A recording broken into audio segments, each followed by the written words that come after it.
My name is Laverne Ford Wimberly, and I was born in Tulsa about 84 years ago, and I have lived in Tulsa basically throughout my lifetime, with the exception of when I had my first teaching assignment in Chicago, Illinois, and I was on the train going to Chicago the same day that Dr. Martin Luther King made his famous speech, "I Have a Dream," in Washington, D.C. My birthday is January the 29th. Same day with Charlie Wilson, a native Tulsan with the Gap Band, Uncle Charlie as he's known, and also Oprah Winfrey. My name is Peggy Latimer Hutcherson. I was born in Tulsa, Oklahoma in 1945, and I spent the first 20 years of my life in Tulsa. And my name is Alicia Latimer. I was born in Mobile, Alabama, June 19th, which is Juneteenth. My name is Linda Olds. I was born here in Tulsa, Oklahoma in the late 40s, 1947. My name is Pamela Rosa Scott Vickers. I am from Tulsa, Oklahoma. My birth date is June 15, 1948. My name is Robert McQuarters, Robert William McQuarters. I was born in Tulsa, Oklahoma in 1951. My name is Christy Williams. I was born June 21st, 1975. I'm getting up there. And I was born in Philadelphia, Pennsylvania. I am Dr. Tiffany Crutcher, and I was born August 16th, 1976 in Tulsa, Oklahoma. My name is Nash McQuarters, born in Tulsa, Oklahoma. And what was the last thing you said? Sorry. Oh, my birthday is January 12th, 1989. Oh, the roots go deep, at least back to around 1919, probably. My grandparents, Thomas Robert Davis and Rosa Davis, were survivors of the 1921 race massacre. My parents grew up in the area. I was actually born in a house at 909 North Frankfort Avenue, and where my grandmother lived, and my mom and dad, they all lived in this little bitty house. And then I grew up in the area. I went to elementary school in the area. I went to middle school, well, junior high school, until we moved farther north to the suburbs. Okay, my dad and my dad came in the early 1920 or 1919. He had a brother that had been in the Army. Mm-hmm. What's your dad's name? My dad's name was Fred Latimer Sr. Okay. And when my uncle got out of the war, World War I, he and a brother moved to the Tulsa area. My dad came later and lived with his brother. And then the rest of his family migrated to Tulsa from North Carolina. It was 13, I think, people. Only about 11 of them reached adulthood. So I don't know much about the other two. And my grandparents were relatives. They were cousins. And they were all in Tulsa by, I would say, 1922, 1923. My family's history is deeply rooted in Tulsa, Oklahoma. And when I think about, the genealogy and where we migrated from, after doing research and digging, I do know that we came here and got off the boats in Virginia and migrated through Texas. I think a very small town called Cato, Texas, and ended up here in Oklahoma. So my family has been in Tulsa for a long time. My grandmother moved here when she was 6, right before the massacre in 1921. And she's from Moffett, Oklahoma. And so she moved with her family down here to Tulsa. My grandfather also moved from a small town in Oklahoma to Tulsa a little bit after the massacre. My grandfather is Nathaniel Nash, and that's who I get my first name from.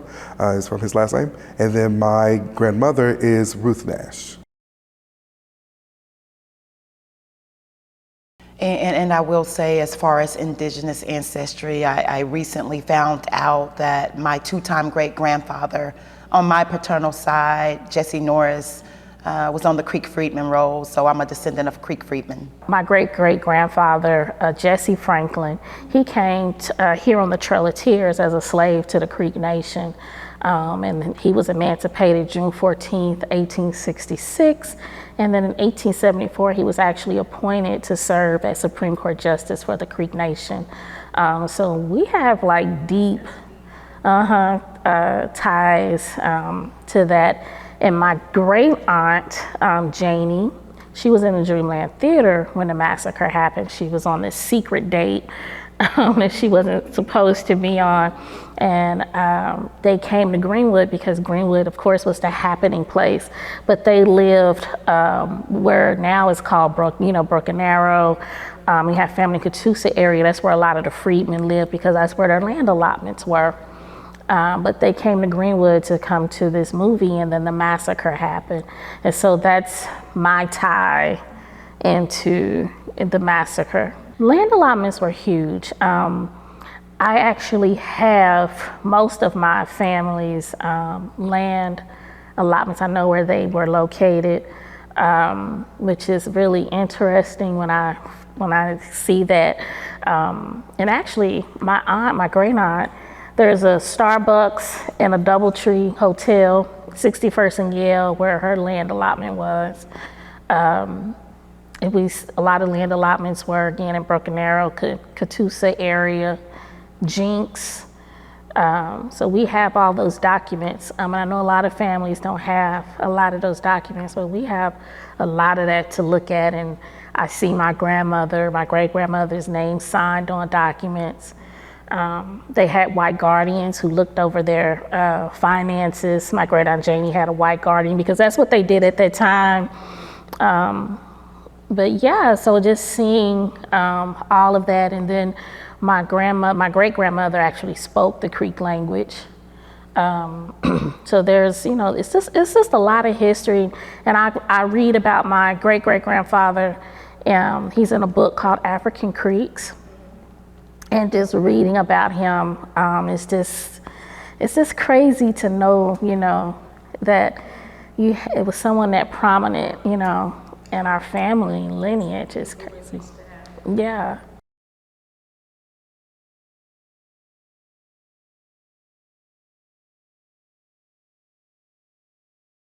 My grandmother was 6 when she moved to Tulsa in 1921. So she was from Moffett, Oklahoma, so she didn't get to experience that much of Black Wall Street before the destruction. And because she was so young, she doesn't remember too much about the culture and the livelihood and success of the facility or of Greenwood then.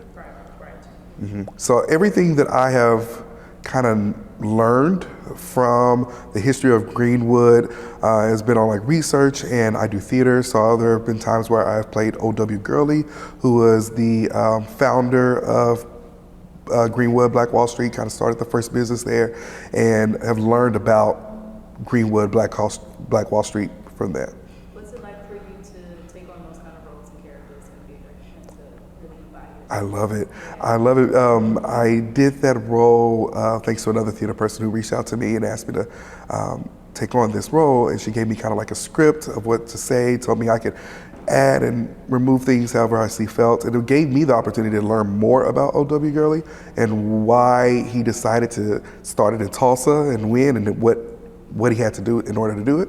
And then I performed it for kids who were in elementary schools. And so teaching them the history of Greenwood while they sat in Greenwood watching it was a huge plus for me, because it's very important for us to continue to teach things on to future generations. We don't want them to forget about it or take advantage of where they are and don't know about the history and what their ancestors have done. And I find that now we have a lot of barriers, especially our younger generations, especially if they're from schools that are underprivileged. They have a lot of barriers that they have to overcome in order to be successful, and sometimes that may stop them from being successful. But to show them how in 1916, O.W. Gurley, or was it 1906? 1906, O.W. Gurley came to Tulsa and he started Black Wall Street with all these huge disadvantages and challenges he had.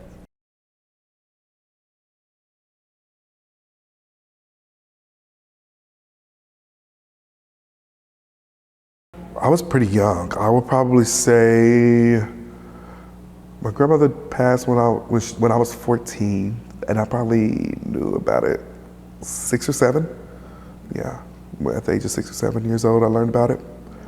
I had the opportunity, like I said, to go to events here at Roots Library, Greenwood Cultural Center, at the cemetery right close to downtown. I forgot the name of it. And I had the chance to actually interview my grandmother and learn about her experiences that day firsthand, and so that was a plus. My grandmother was 6 during the massacre. She and her family had learned about that there was about to be an uproar, so they jumped on a cousin's truck, and it was a whole bunch of family getting together, and they were driving to Muskogee. My grandmother, they're at Pine and Peoria, which now is the Popeyes, McDonald's, and Quick Trip, but they were there, which I don't think was much then, and my grandmother was on the back of the truck, and she saw a white guy with a gun, and she got scared.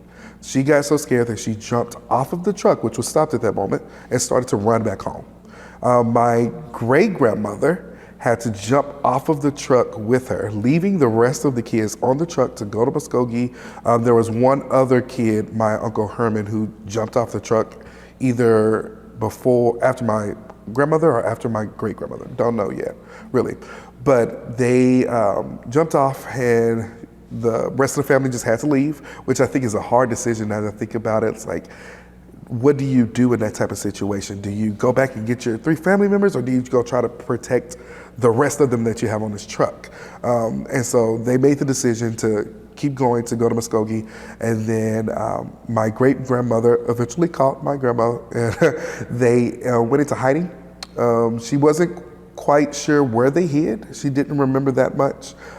She doesn't remember the aftermath of it, the few days after, where they had the camps that they would take people to. She doesn't remember all of that, or didn't remember too much of that, but she remembered having to hide in the middle of the night with all the sounds and everything. She didn't remember where they hid. Yeah, but she just remembered she got off that truck, ran, and she said she didn't get in trouble, which I think my great-grandmother should have given her a little bit of a whooping. And I told her that. I was like, you deserve a whooping for that.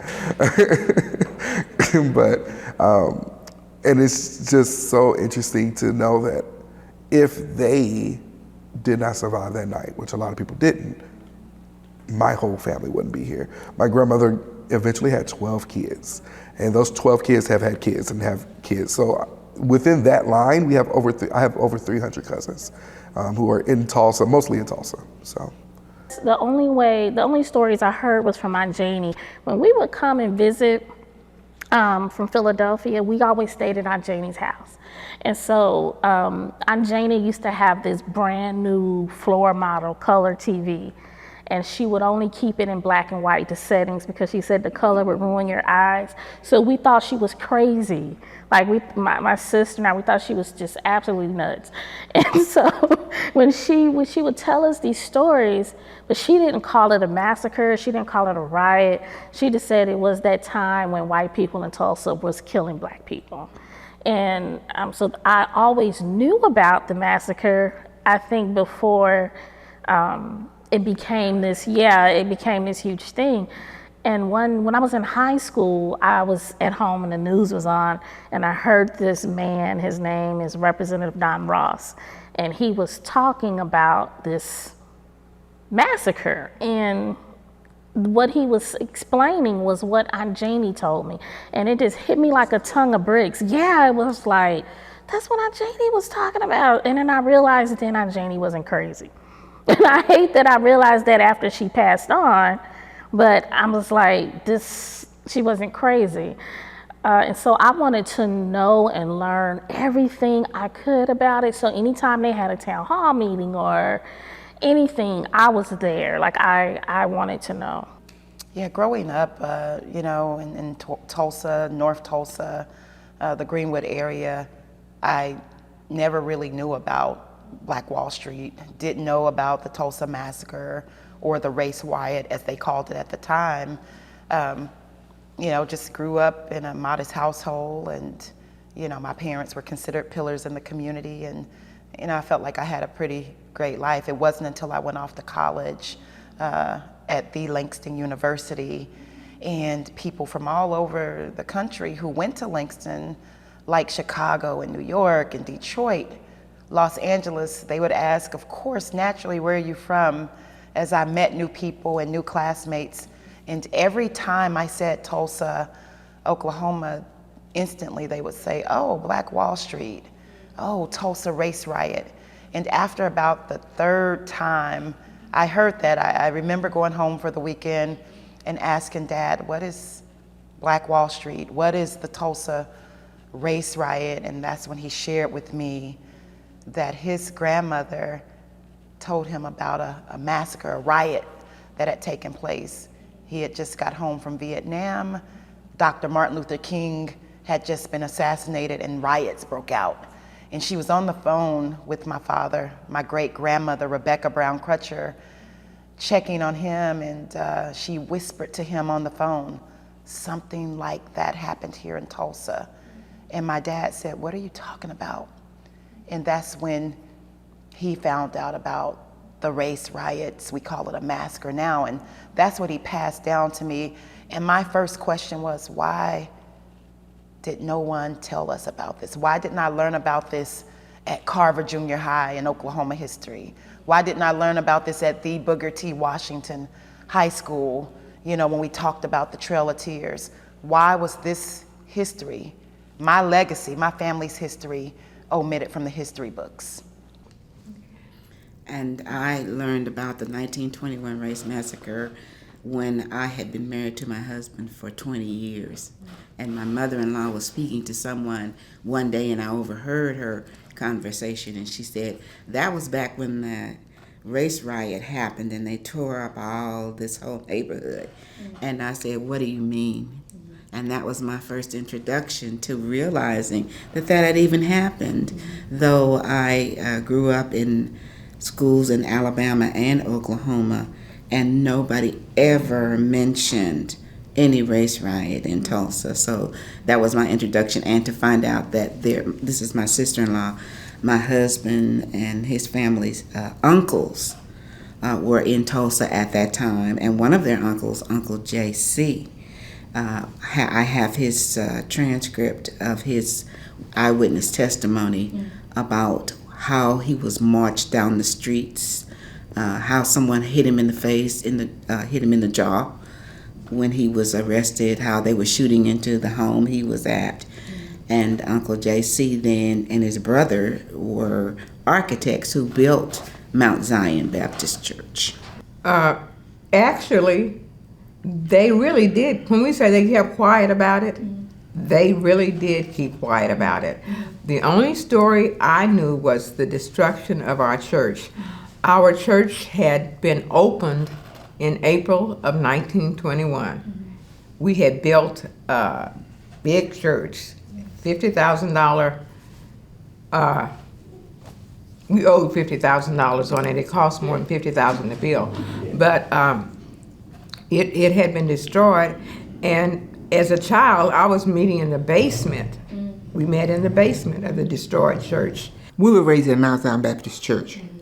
That is the church that was burned down. It was a brand new building, and it was burned down. So we heard every year at our church anniversary, we heard things about the race, they called it the race riot at the time, and how the church was burned down and how we lived through it and we got it paid off. The insurance wouldn't pay because it was a riot, but they eventually paid off the note and built a new structure.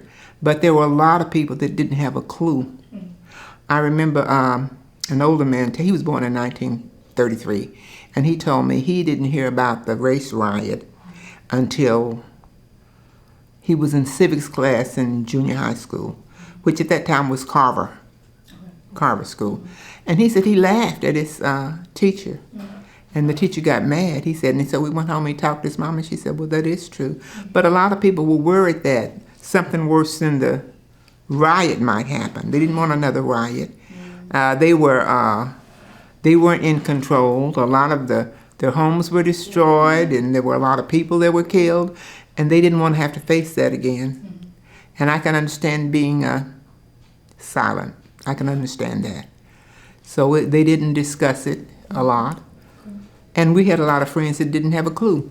I was on the John Hope Franklin Board of Directors, and I'm on the John Hope Franklin Board of Directors. And we did a project where we found out the question was, why didn't the families want to talk about it?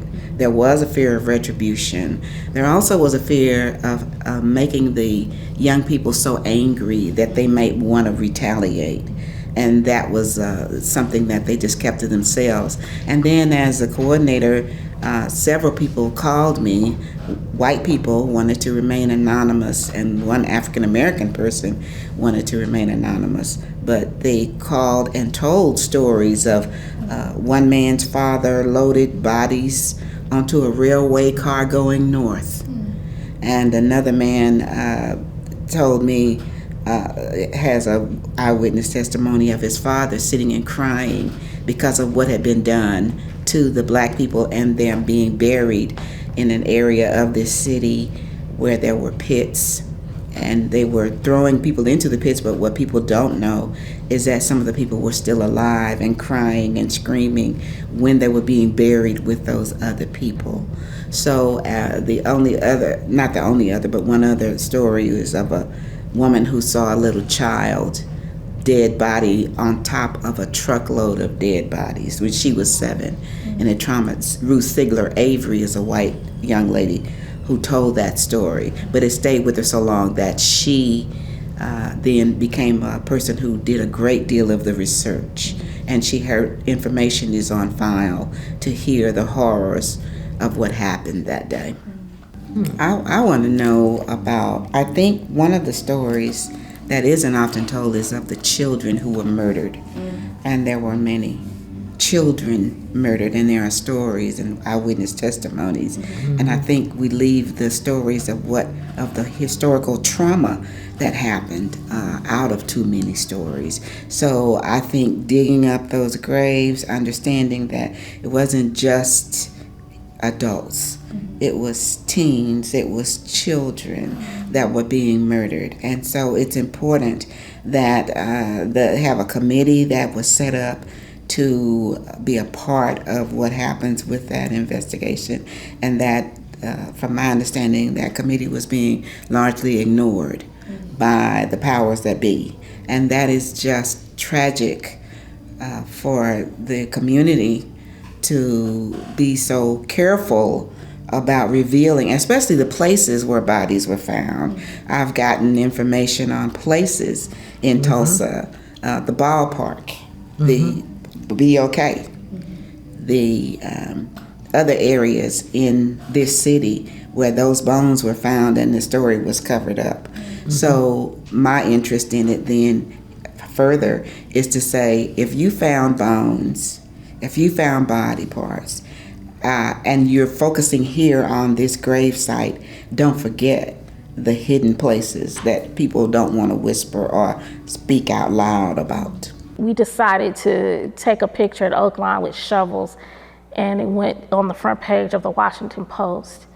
And that's when our mayor, G.T. Bynum, said we would do the dig, right? And that story went viral, that picture went viral.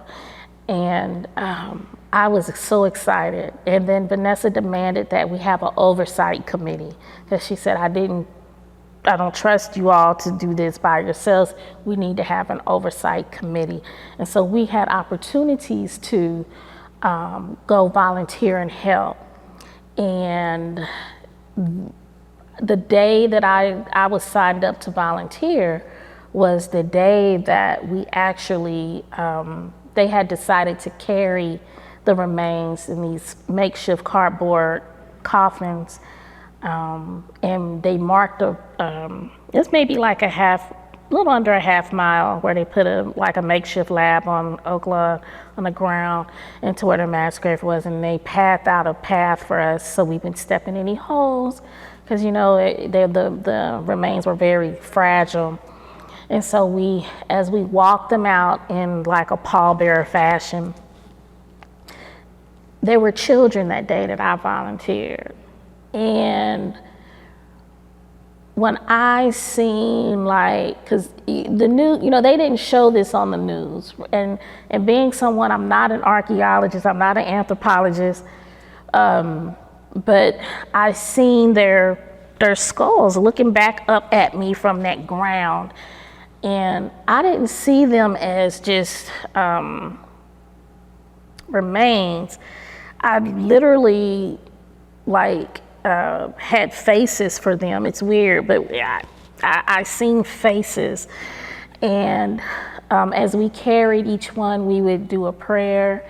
And then when Dr. Phoebe Stubblefield would do her writings, whatever she did, and then we put them into another room in that trailer, and then we would say another prayer. And I made a commitment to each of them. And that day, it was like 5 children that we did. And I made a commitment that we would find their families and give them a proper burial, because we were supposed to do the DNA and all this stuff. And I said, and then we'll fight for justice for you. And I made that commitment. And then the following couple weeks, the city had decided to rebury them. And we, as an oversight committee, said, no, it's just too premature right now to do that. So can we just, let's postpone this, let's not do this. So we voted, everyone agreed to not rebury them. And that was on a Tuesday. Friday morning, they were reburying them. And so I keep saying that the city took my ability to fulfill that commitment. They took that from me. They took that.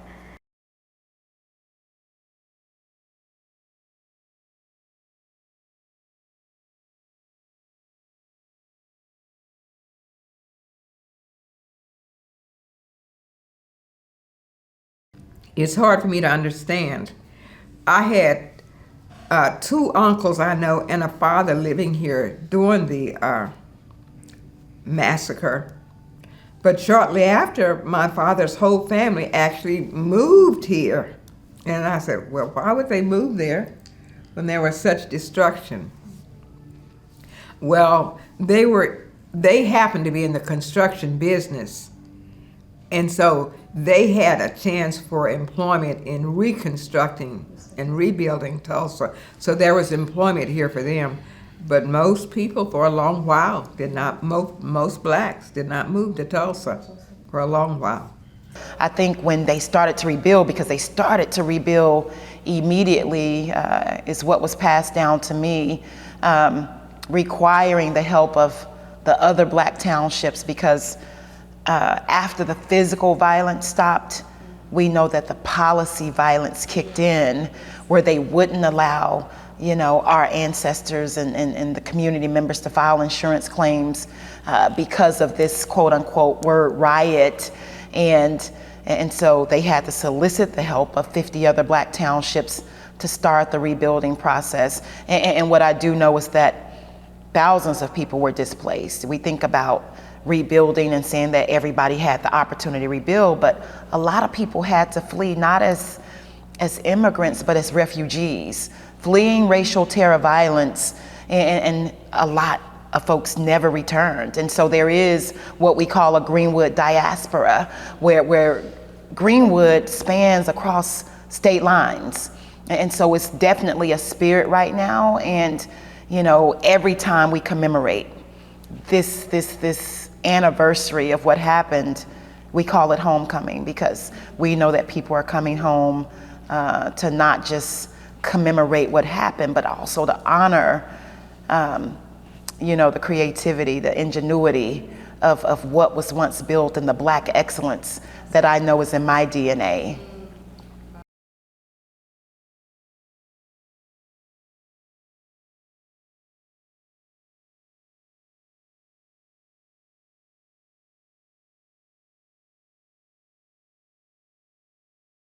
Greenwood Avenue was wonderful because I lived right off of Greenwood and Marshall Place. And on my corner, of course, was my church, which was just adjacent to Greenwood. It was Union Baptist Church. On the corner of Newton, we had Burns Supermarket, and we also had McCree's Grocery. But I think that one of the things that really impressed me, I lived in the 500 block on Marshall Place. Between the 400 block and the 600 block on Marshall Place, there were 4 principals. One high school principal, Clyde Cole, two elementary teacher principals, J.T. Braxton, and then you had Harry Griggs, and you had Archie Morgan. So we were surrounded by educators because we were confined in the certain area in the North Tulsa area. And also, my next door neighbor was the Dean of Girls at Booker T. Washington High Schools. Next to her was a guy, Leonard Holman, who also owned Holman's Jewelry, which was right around the corner from me. And then also right around the corner was a guy named Ramsey, who owned Ramsey's Drugstore. So we had a lot of businesses on Greenwood at the time. I was very fortunate when I started to go to college at the University of Tulsa, working my way through college. Then I was able to work at a pharmacy, Harris Pharmacy Lab, also at Bowser's Prescription Shop. Now, Bowser's Prescription Shop's husband, he was the husband of the Dean of Girls that lived next door to me. So I had to work there after school, and oftentimes it would be dark when I would get off from work. But I never was afraid because there would be men on the street playing checkers, telling fish stories and all those kinds of things, and they would kind of look after me.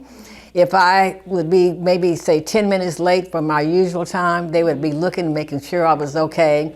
And then, of course, when I passed, they would tell some of the guys, straighten up. Here comes a little girl coming down the street. So I loved Greenwood.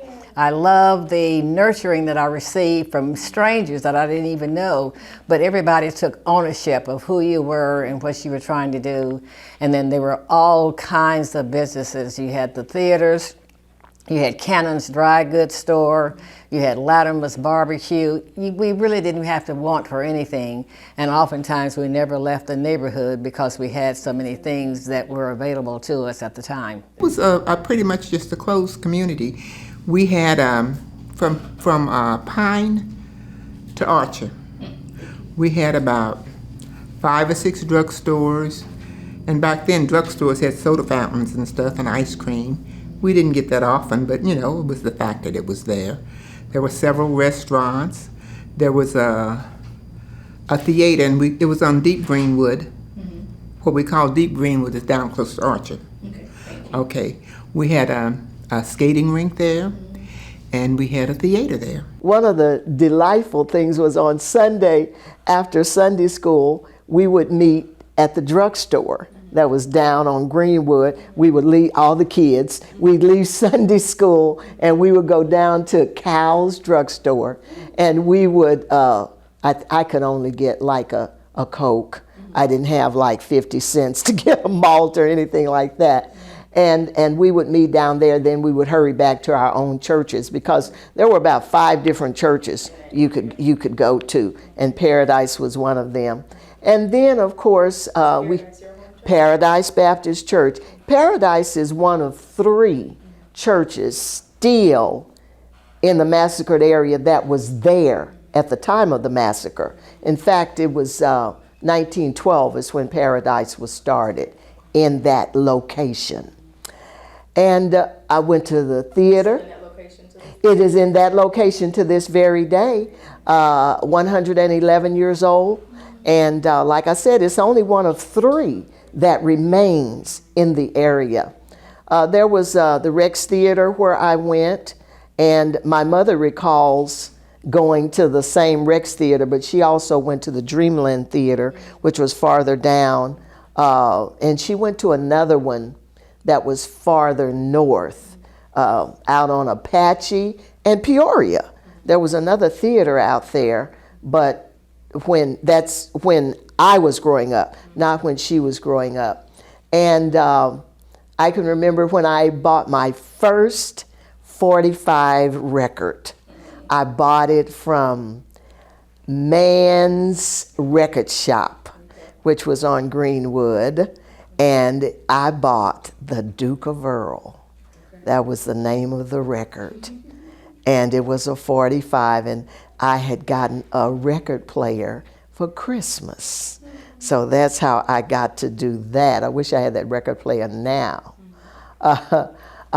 And of course, we would play in the neighborhood.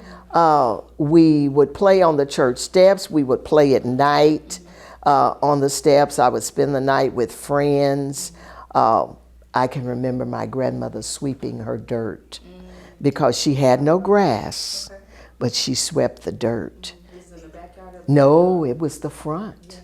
And that kept her yard looking neat and not mussed up. And that's just something that blows my children's mind. You swept the dirt. They swept the dirt. Yes, they swept the dirt. Coming here from Philadelphia, one of the things that I remember were the trees. The trees always spoke out to me because growing up in Philadelphia, you didn't see a whole lot of trees or green space. Trees. Oh, trees. Trees. Trees. Yeah, the trees.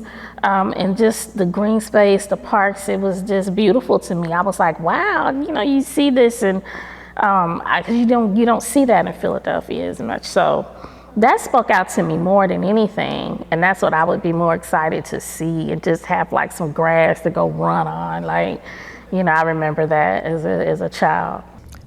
Probably, I think the best thing was that it was a community full of people who wanted us to be successful, and that your neighbors and people in your neighborhood and all didn't care whether you were a relative of theirs or not. They just kind of took ownership of you, and they saw that you had the potential to be successful or to be great or whatever, and they were always trying to give you advice, which was always good, which was always accepted. And then seeing everybody with those businesses that you would see in your churches, you would see at the doctor's office and all these kinds of places, and you were surrounded by judges, teachers, educators, plumbers. We were all just mixed in together. And I just like the idea that we had such a diverse community, but yet a nurturing and loving community. And knowing that we were able to spend our monies there, and you would be replicated in other businesses all throughout the area. Mann Brothers Grocery, Gibbs Fish Market, and you had nightclubs. In fact, there was a nightclub behind me called the Dewdrop Inn. I didn't drop in, but I'd raise my window up on the weekends, and I could hear all that good music, Bobby Blue Bland and everything. And it was wonderful.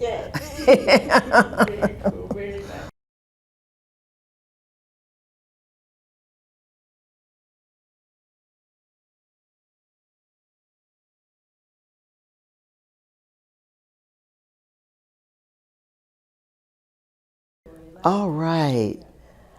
I went to Charles Spurgeon Johnson Elementary School. Growing up, never knew what that S was for. And then I found out later, Charles Spurgeon Johnson Elementary School, which was down near what we call Deep Greenwood.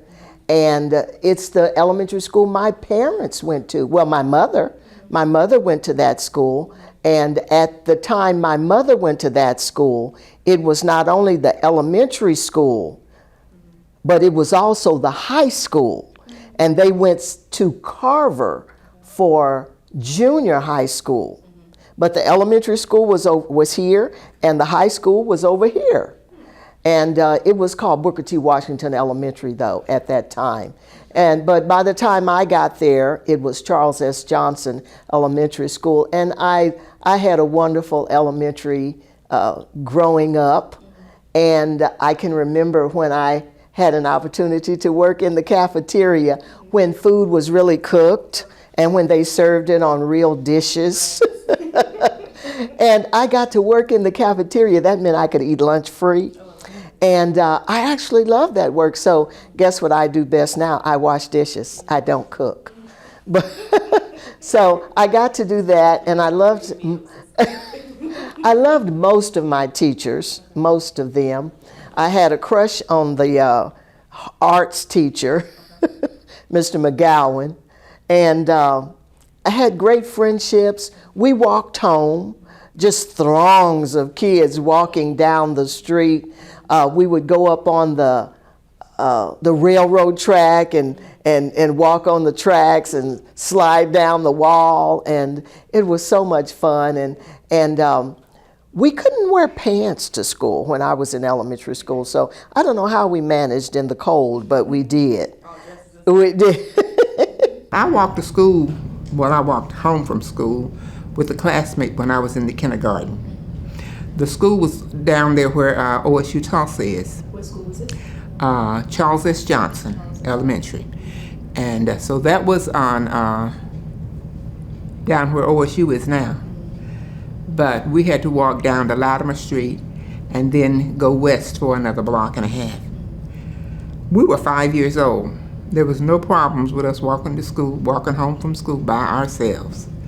A parent would be put in jail today for doing something like that. But we had a lot of people that sat on porches and older people that were sitting on porches because there was no air conditioning. You know, you might as well sit outside on the porches or be in a stuffy house. And they wave at you, you wave at them. And the only problem there, if you did something that was not quite right or your behavior was wrong or you crossed the street, we're not supposed to cross the streets. You cross the streets, somebody would call and tell you that your baby was out there crossing the street, you know, so there was a sense of community. Yeah, there was, And you could go next door and borrow a cup of sugar if they had it. That's good. You know, or an egg.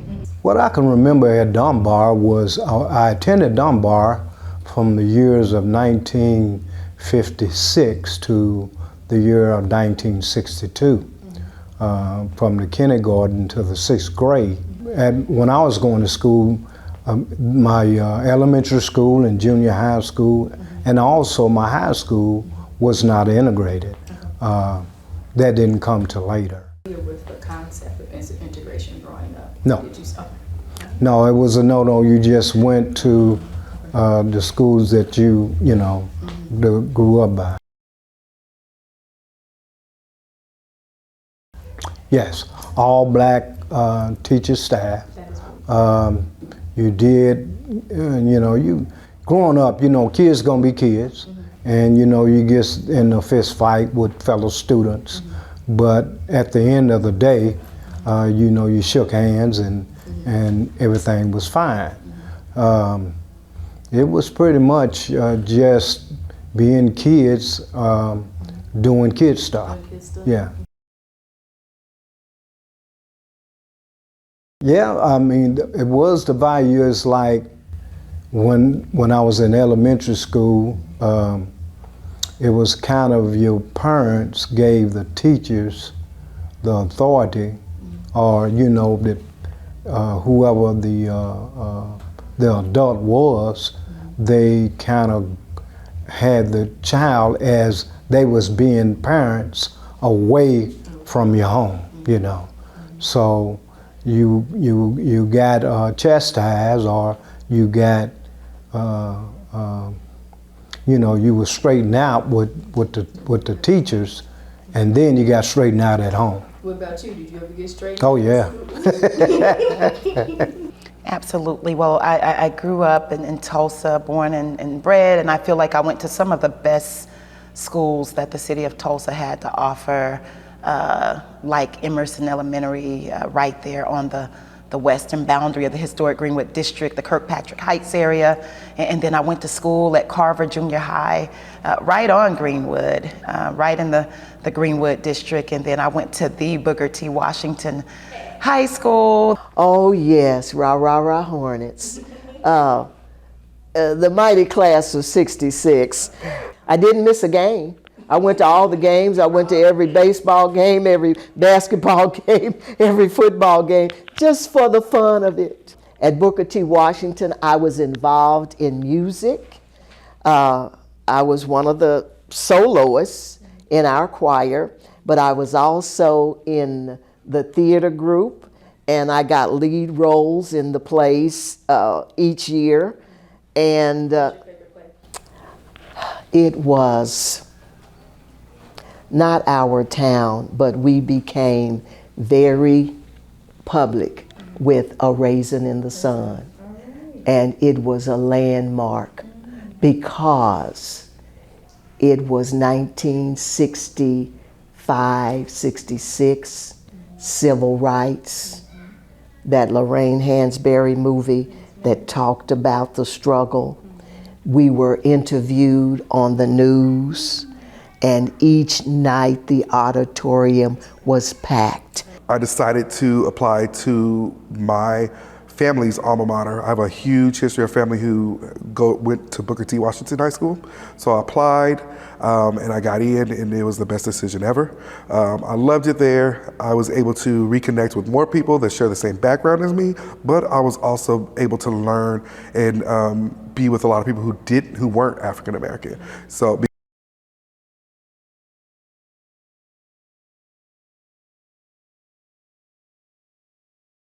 Yes, so I can tell you the exact moment where I realized I wanted to apply to Booker T is I was at their hijinks. It was the last hijinks that they would have in the old building. And hijinks is a talent show. Sorry, Tulsa people know. And hijinks is a talent show that we have had at Booker T since 1932, I want to say, every year.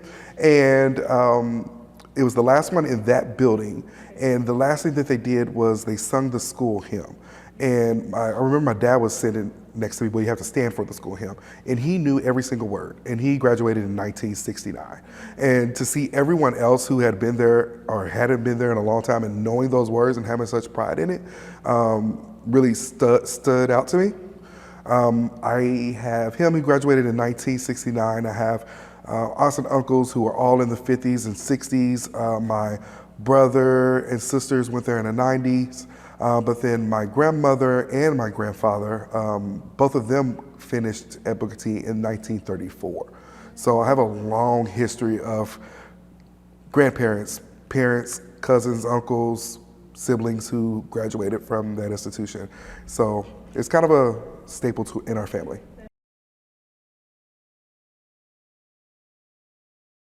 I would say probably when they started what was called model cities, when they wanted to put the expressway there on Greenwood, and we're going to probably be in the 70s at some point in time.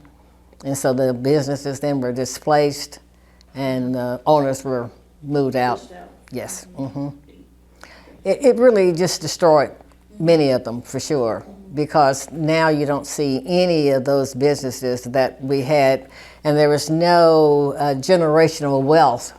And there still is non-existent at this point. So there was really a discouragement at the time when we were displaced, or when many were displaced because of the Model Cities program. I went to Charles S. Johnson Elementary School. It is no longer here. It broke my heart when I came back. It was in the early 70s. Is that when they started having the, getting ready for the freeway? I don't know. Yeah, and urban renewal, that Removal, was urban removal. Okay, Yes. Urban removal. And to see them taking the bricks out of my school and breaking it down, because it was a beautiful school. It was well maintained. So I didn't see the purpose of removing all my memories, all my happy memories. When you hear about urban renewal, you heard about it, you thought it was a good thing.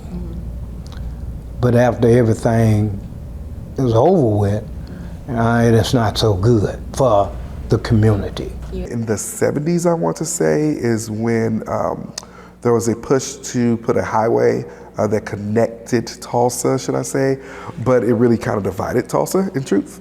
And it went right through the middle of Greenwood, and it placed a lot of businesses out of service, and so they had to close. Also at that time, integration was very big, and so Black people didn't have to only shop in Greenwood, and they were able to go out to the promenade area, 41st, or out south to get certain things as well. They weren't limited as to what they could have. So that kind of hurt the history and the success of Greenwood, economically, yes. Mm-hmm. And I remember when we would come back and visit Tulsa, and my mom would say, they just tore this place up. It looks horrible, because downtown didn't look like what it did today. It was like a ghost town when we would come. And so coming from Philadelphia to a place like this, I would be like, oh my God, what in the world, where are we at? Like, you know, so it just looked deserted when I started to really notice and pay attention, right? Well, I was born in 75, so what I can remember is probably more from the 80s. Mm-hmm. I think as a whole, because I think that the whole community died for as Black businesses and things like that. I think I look at it as a whole, because as of right now, we don't have that, you know. I think that died, and it, you know, it just, to me, it just killed a lot of spirit within the community. Well, you know, knowing the history, it's sad to see it. I mean, you should be proud to see a city grow, but knowing the history and knowing that OSU is the largest landowner in Greenwood, that was a prosperous Black community, it's sad when you see it. I get sad when I see just, you know, white people going to the baseball game and not even realizing the land that they're standing on. And when they see the plaques in the sidewalk, no one really looks and pay attention to it. They just walk right over it. And so that makes me sad. But then it forces me to continue to tell the story. That's why storytelling is so important. And I just don't want Tulsa to end up being, well, and I think I think it is, you know, one of these places where, you know, you might as well just put up a sign and say that Black people used to live here, you know.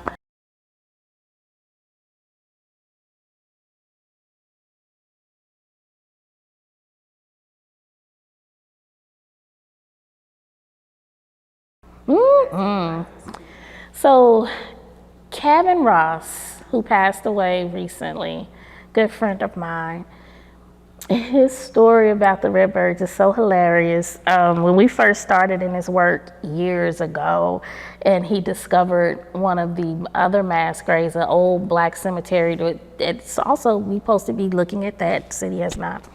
But he would go out there and take pictures of all the tombstones and things that he found.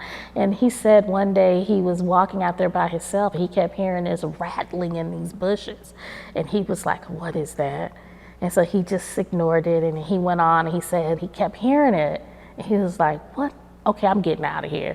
So he said as soon as he decided to pack up his stuff, a whole bunch of red birds just flew out the bush, and he took off. He took off.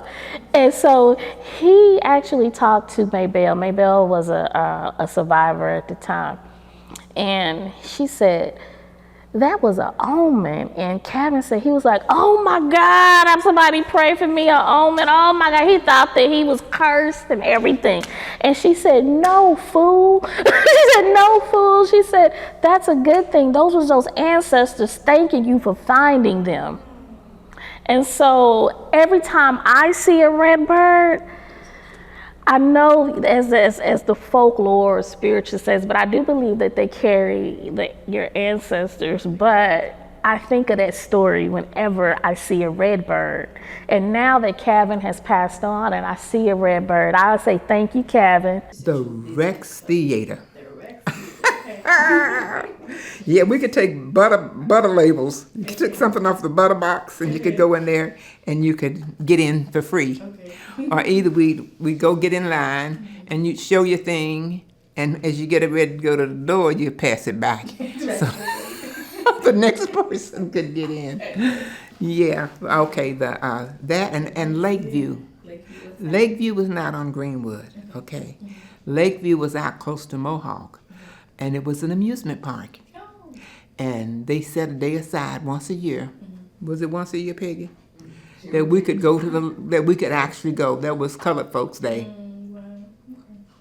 And so we would go out there to the Lakeview and wouldn't ride on too many rides, but we'd get to ride on 2 or 3 rides and then just walk the grounds and stuff like that. Okay. And Then there was Latimer's Barbecue at the end of Greenwood. It was a big concern at that, a big business at that time. And Greenwood dead ended. So if you go to Greenwood, you just see this huge restaurant, and they had a store on the side, and their son had the law office on the other side, and their daughters had a music school upstairs. So that was the end of Greenwood. So at Archer? I was on Greenwood and Pine. You know, I remember going to the Rex Theater, and that was right in the middle of Greenwood, and watching movies that came out, you know, having fun, you know. I remember going to Kings Park on Greenwood, swimming in the swimming pool, just things of that nature. Where was Kings Park? What was it? Do you remember? It was on the corner of Greenwood and King. Oh, that was where I wasn't afraid of the water at all. And then I got older and got afraid. But I can remember it was called King Street Park when I was going there. However, I have recently learned that it had another name before King Street Park. Now, the name of the park may be connected to the fact that at the time of the massacre, the street that's called King Street now was Bryant. It was called Bryant. And it was changed after the massacre. And probably at that point, they may have changed the name of the park as well to King Street Park. But we had a pool, a swimming pool, and my mother tells the story about not ever wanting to get in that pool because she stepped in something really ugly, she said, when she was growing up. But that pool was the place where we went swimming. We went swimming, and I wasn't afraid of the water at all. I did somersaults and everything in that water.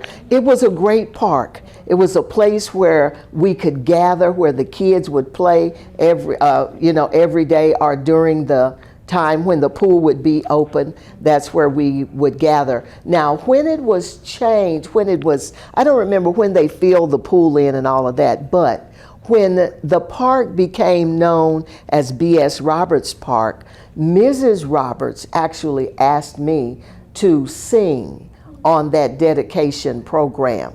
So I sang, and I think it was God Bless America or something like that.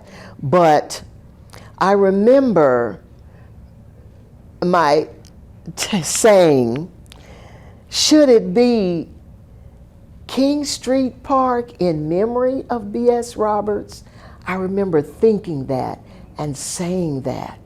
When the park was first, the placard was put up, it said, Historic King Street Park in memory of B.S. Roberts, or something to that effect. I knew B.S. Roberts' history in the community. He was a pastor of St. John AME Church, but he was also an activist for the community. He spoke out just like Ben Hill did. He was a part of a cadre, if for want of a different word, of strong black pastors in our community who led their communities, as far as I knew, with integrity and honesty and great spirituality. The people grew in faith, and they grew in community. You used that word earlier. They grew in community.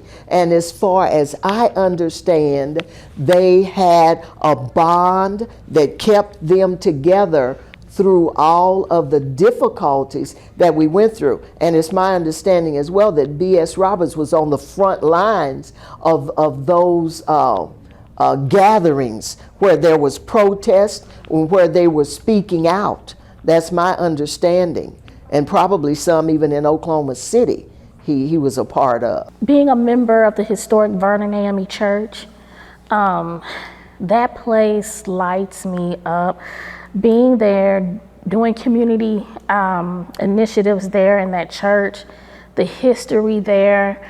Oftentimes I go into the room where people hid, and I'm so glad that Pastor Turner didn't, because he wanted to change it, remodel that area, but we kept it. Yeah. So, have you all been in that room yet? Okay, so inside that room, it's so amazing. It's just, it's still the same way that it used to be, and he wanted to change it, like update it, and I'm glad that he didn't, because we wanted to keep it the way that it was and that it is.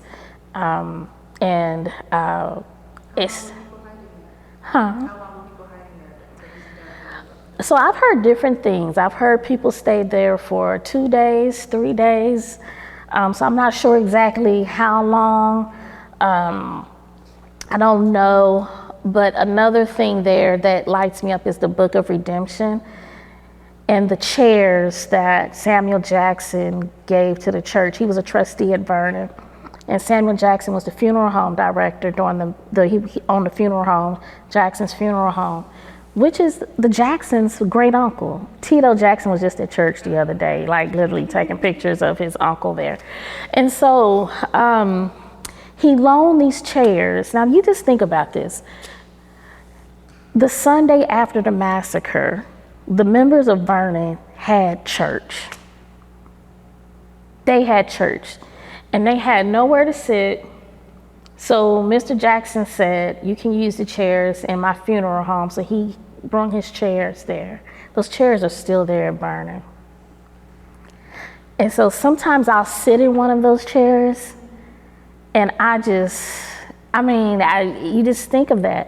And then the Book of Redemption that's there, the original is in the case, the Smithsonian duplicated too. So it's replicas, one is at the Smithsonian and one is there that you can actually touch and read. And when you see, and this was after the massacre, I think the date was like starting 1935 where they kind of started to collect funds. Now you think about all these people who just lost everything, right? And they're giving to this church, their church, to rebuild it. And you see the amounts of money there. And I'm standing on their shoulders. So every time I give money to that church, I'm adding to what they were doing. And it lights me up. I think it's just so powerful to do that. And so that church brings me a peace. And it's a reassurance of, I'm doing the right thing. I'm doing the right thing, and I'm doing what they would have done. And I think so often we get caught up in the history of Greenwood as, the dollar turned more than 15 times or whatever. But we forget the power of the community, the power of that community. And it's alive and well there in the church. And that is just it's a really good reassurance and reminder to me. The Greenwood Cultural Center, for a while, was pretty much the only place that recognized the Tulsa Race Massacre. Growing up, I was able to go with my grandmother to survivor events, and they're often held at the Greenwood Cultural Center. And we would go there and we'd listen to other people's testimonies and what they went through. And then there is also a room where they have stories and pictures of survivors, and my grandmother is in there. So every time I get to go to the Greenwood Cultural Center or pass by, I can see it through the window, so I'll just give her a little wave. So that really is a place that means a lot to me. Also, the new Greenwood Rising facility is really great. I love it. Growing up, knowing the history of the massacre and hearing my grandmother's story of how she survived, and knowing that many people did not know about the race massacre, was really painful for me. I used to tell my mom that I wanted to go to college, I wanted to major in the Tulsa race massacre, which she's like, I don't think you can do that, but we didn't think about history. But yeah, so I was able to share that information with other classmates. It really bothered me that we weren't being taught that in school, even in the 2000s. And so being able to share that information with classmates was both painful and beneficial. It was painful that it wasn't being taught, but I was happy to share as much as I could. And starting in like 2018, 2019, when we got close to the centennial, I didn't have to do that because people started to learn more about the massacre, and people would come down to Tulsa to learn about it. But before that, I used to hate that we did not have any type of museum that kind of talked about the massacre. I just didn't understand why we hid it, why it was such a secret. And to see Greenwood Rising come about and to tell that story, on the grand opening, I took my mother and my aunts and uncles. My mother is the baby of 12. And so I think at that time there was still about 9 of them. And so we took the 9 of them, pushing them in wheelchairs through the facility. They got to see pictures of Greenwood that they remember, but then pictures of how Greenwood was from my grandmother's story, and then the visual effects and great. It was just a really huge plus. I volunteered there for a couple months until life got busy and I couldn't volunteer too much anymore, but that's another place that means a lot. I think about just the district itself, you know, the historic Greenwood district. A lot of people don't understand the magnitude. They think of Black Wall Street as one street, but it was 35 to 40 square blocks, a northern and a southern boundary, an eastern and a western boundary, a community of residents, you know, offices, grocery stores, movie theaters, culture. It was that large, and people don't understand the gravity and the magnitude of what we were robbed of. We were robbed of our generational wealth. I think about that playground that I played on. There was a hotel there, the Stratford Hotel, one of the nicest hotels in all of America, chandeliers, 3 stories. And I often think about the Stratford family right now. I know some of the descendants. I think of them as the Hyatt and the Hilton, or they could have been if they weren't robbed of their generational wealth. And I think about my family. What could our barbecue pit have become? What would my life be like right now? Would I be here fighting for repair, for respect, for restitution? Or would we be thriving? Would this community be thriving, passing down generational wealth to my children and my children's children? And I think about Standpipe Hill, that site of significance where those Black veterans, they had so much love for their community, so much love for Greenwood that they continued to fight until the very end. And so those sites of significance, I don't take for granted when I walk by those sites, when I give people tours of those sites. I take it very, very seriously. And we honor and we show deference and we remember, because we believe that remembrance in our culture and my family is a radical act of love.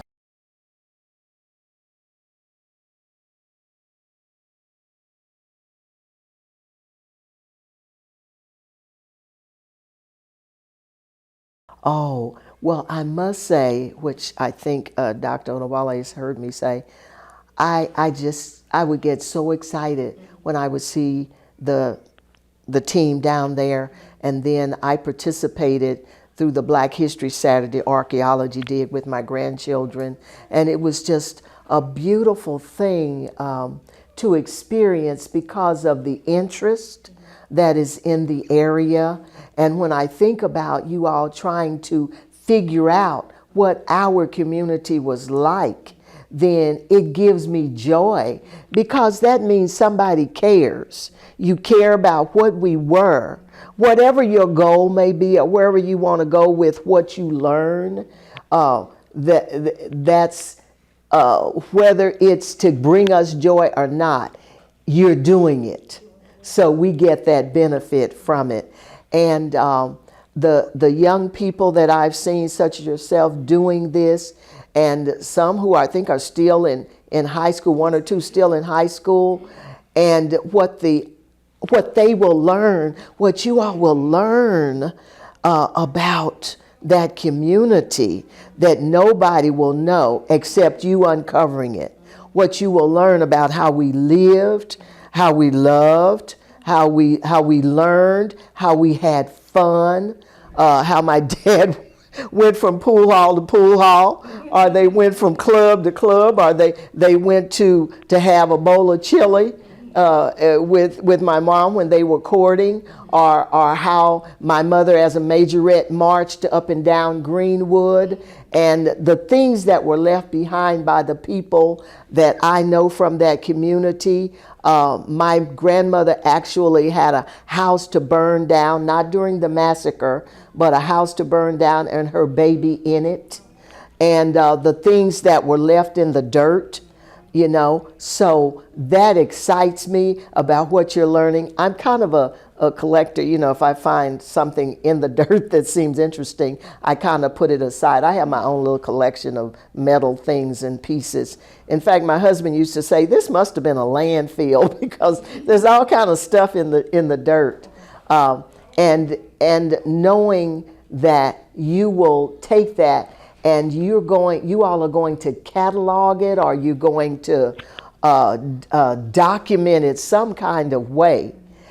And what that means for our community. And even though my little young grandchildren who are teenagers, well, 12 and 15 and 11, they as uninterested as they can act, if Grandmother Pam says, let's go see this, they will learn and they will appreciate it. They will appreciate it. It's so needed.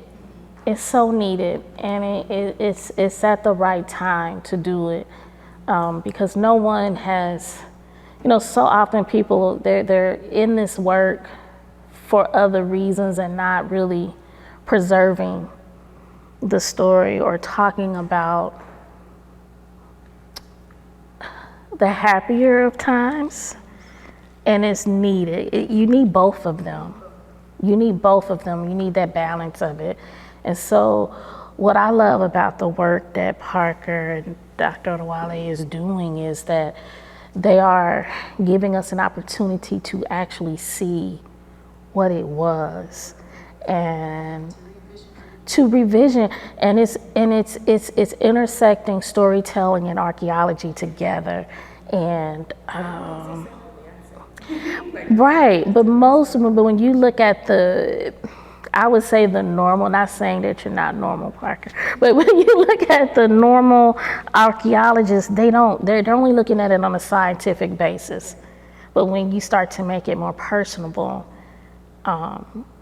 that's impactful, and especially like in the work of trying to introduce archaeology to our Black students, they need to see it that way. And it's needed, because what I experienced, that's I don't like to say the word haunt like it's a bad thing, but I will never forget what I saw. I will never forget what I experienced, and it affects me till this day. It's not a day that goes by that I don't think about that, or I don't think about that commitment, because like I always say, I literally had those babies in my hands. I held them, and being a mother, that just... I think I'm more excited about the opportunity to teach this material to the younger generation who may not know about it. I know I'll still learn something, but I think the thing that I enjoy the most is that we're continuing to share the history, especially in Oklahoma, where we try to hide it and we try to make laws that can hide it. So I think that's what I'm most excited about.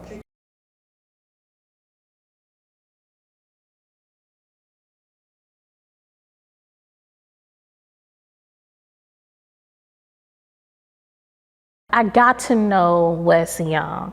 Wes Young was a survivor, and he loved black walnut ice cream. So whenever you wanted to talk to him, you could go and sit on his porch, and he lived on Denver in the Brady Heights area, and they were one of the first black families to integrate that area. But he had this porch swing, and it was so nice to sit on his porch and have the black walnut ice cream and talk about, his experience. But he always said, and Otis T. Clark was the baddest dressed. My sisters love Otis T. Clark. But Otis T. Clark and Wes Young had very similar stories.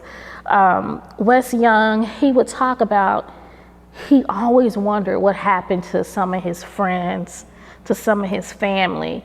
And he said that people would tell him that they were at Oak Lawn in a mass grave.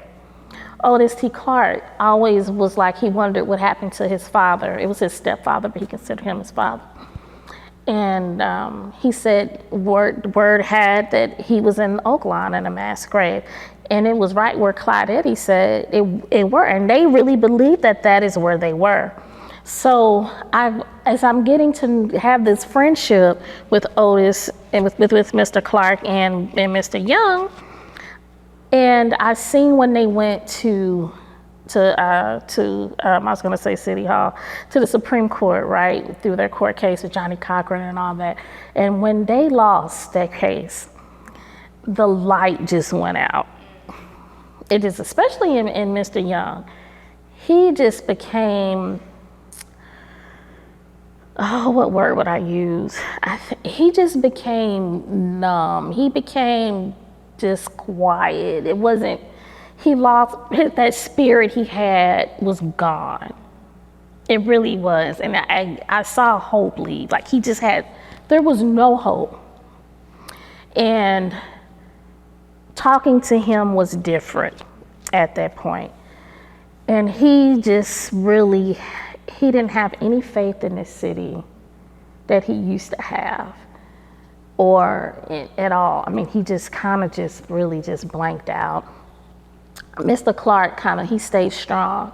But I watched these people die and not ever receiving justice. And it was those two people are more personable to me. I know the survivors, but I don't have a relationship with them like I did with them. And so that made me really want to stay on this, really to tell the story. I tell my grandmother's story anytime I can. So she's not here to tell her story, so anytime I can share what she went through the massacre and how we rebuilt ourselves, and then how it kind of got torn down again by the city of Tulsa again, I'm always up for that. Supporting Greenwood businesses. I'm not much of a business person, so I don't have that type of skill to help out, but I would love to go to a place and spend my cash money there. I've now served on a committee called the Kirkpatrick Committee in the Evans Fan Club, where they're looking at, the city has about 56 acres right off of near Emerson School, and then partially on Greenwood, where we've been on this committee now for about a year, trying to determine what we should put there, whether it should be mixed houses or businesses or what, because we would like to see the recreation of Greenwood, where it was a thriving community. People were doing well, people were getting along, and being able to have an economic impact, not only with their lives, but also in the community. One of the things is Black History Saturdays, but I don't see it as work. I just see it as purpose, and I see it as something that we need to have. I had Mr. Roundtree, my 11th grade year at Memorial High School. He was the first time I ever took a Black History class. And after his class, it mattered how I held my head. I was like reintroduced to a new me, and just seeing him as an educator light up teaching, it just was like, oh my God, it was just a beautiful thing. And I want people to have that experience, whether they're little whether they're babies or adults. That's why I have pre-K through adults, because we need to be reintroduced to ourselves. What inspired me to truly get involved in preserving our history, preserving the love story of Greenwood, was the fact that my twin brother, who was also a descendant, was killed, and his killing unearthed a century of racial tension in the city of Tulsa. And the parallels of his killing are so stark as it relates and compares to the Tulsa Massacre. We know that the same police department sanctioned white mobs of rioters, Klansmen, to indiscriminately kill unarmed black people like Dr. A.C. Jackson with his hands in the air. My twin brother was killed with his hands in the air. There were airplanes dropping turpentine bombs. When Terrence was killed, there was a helicopter looming over the scene as well, saying that he looked like a bad dude. And this was in 2016, September 16th. And almost 100 years later, I like to say that the same police department that killed my twin brothers, the same state, the same police department that killed unarmed black people, that burnt down my great-grandmother's community, and there's been no repair, no restitution, no reparations at all. And so it inspired me and motivated me to do this remembrance work in partnership with Brian Stevenson and the Equal Justice Initiative. And so I launched the Tulsa Community Remembrance Coalition, where I've brought community members, community organizations together to acknowledge truth, to spread truth, to ensure what happened 100 years ago never happens again, because we know that truth is the pathway to reconciliation. You can't have one without the other, and we know that this story that was erased from the history books must be preserved. And so we've went around collecting soil from the very sites that people were killed. We've erected historical markers in the Greenwood district, and now there is a huge effort to get the United States government to establish and designate the historic Greenwood area as a national monument. And if we do that, it will be the first in Oklahoma. And what that will simply do is amplify this story and cement it into America's consciousness, because this was an American tragedy rooted in community resilience. And we know that this resilience, it's carried down generation to generation, and it is in my DNA. And we want to make sure that we right the wrong that was done to my generation, and that future generations, like my nephews and my nieces and my kids, that they're able to pass this story down to their children.